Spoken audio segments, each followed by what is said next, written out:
High বন্ধুগণ, কেমন আছো? আশা করি সবাই ভালো আছো, আমিও ভালো আছি। আজকে আমি মিষ্টি দইয়ের রেসিপি নিয়ে আসছি। এখানে মিষ্টি দই বানাচ্ছি, কোনো কিছু দিচ্ছি না, শুধু চিনি আর একটু দুধ দিয়ে দই দিয়ে মিষ্টি দইয়ের রেসিপি শেয়ার করছি।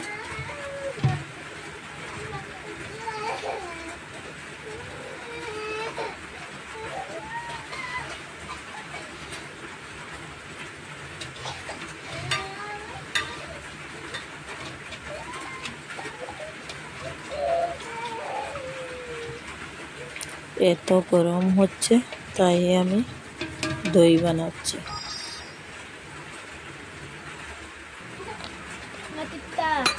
দেখতে পাচ্ছ দইগুলো রেডি হয়ে গেছে।